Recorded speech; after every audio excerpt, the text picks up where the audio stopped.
ఏదైనా సాధించాలనే బలమైన కోరిక, దానికి తగ్గట్టుగా చేసే నిరంతర పోరాటం ఉంటే ఆకాశమే హద్దు అని నిరూపించాడు ఛత్తీస్గఢ్కు చెందిన ఒక అసాధారణ వ్యక్తి.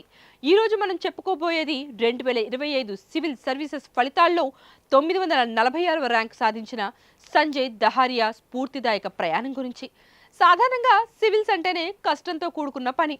అలాంటిది ప్రాణాంతక వ్యాధితో కూడా పోరాడుతూ లక్ష్యాన్ని ముద్దాడటం అంటే మామూలు విషయం కాదు మరి.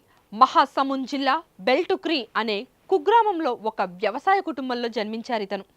స్థానిక ప్రభుత్వ పాఠశాలలో తన చదువును ప్రారంభించిన ఆయన జవహర్ నవోదయ విద్యాలయానికి ఎంపికై తన విద్యాభ్యాసాన్ని కొనసాగించారు.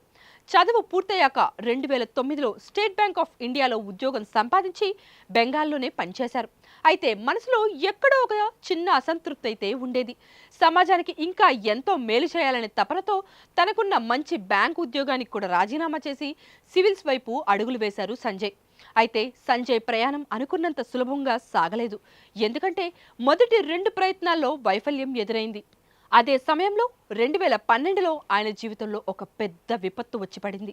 పరీక్షలు చేయించుకుంటే తనకు క్యాన్సర్ సోకిందని తెలిసింది. అటు కెరీర్ ఆందోళన కలిగిస్తోంది, ఇటు చూస్తే ప్రాణాంతక వ్యాధి వెంటాడుతోంది. దాదాపు 6 సంవత్సరాల పాటు ఆయన క్యాన్సర్తో పోరాడారు. ఈ పోరాటంలో భాగంగా ఆయనకు స్వల్ప దృష్టిలోపం కూడా ఏర్పడింది. ఇలాంటి పరిస్థితుల్లో ఎవరైనా సరే విధిని నిందిస్తూ వెనగడుగు వేస్తారు. కానీ సంజయ్ మాత్రం అస్సలు తగ్గలేదు.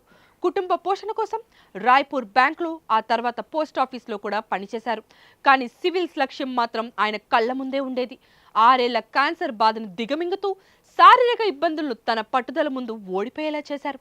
చివరకు తన 3వ ప్రయత్నంలో అలుపెరగని పోరాటం చేసి 2025 సివిల్స్ ఫలితాల్లో విజేతగా నిలిచారు. ఈ సందర్భంగా ఆయన మాట్లాడుతూ తనకు ఏ క్యాడర్ ఇచ్చినా ప్రజాసేవ చేయడమే తన అంతిమ లక్ష్యమని చాటి చెప్పారు. సంజయ్ చూపించినటువంటి ఈ అసమాన ధైర్యాన్ని చూసి జిల్లా కలెక్టర్ వినయ్ కుమార్ లాంగేతో పాటు విద్యాశాఖ అధికారులు సైతం ఆయన్ను అభినందనలతో ముంచెత్తారు. ఓటమి అంచున ఉన్న ప్రతి ఒక్కరికి సంజయ్ ప్రయాణం ఒక గొప్ప పాఠం. Please subscribe to the channel and download the Politicos app from the links in the description.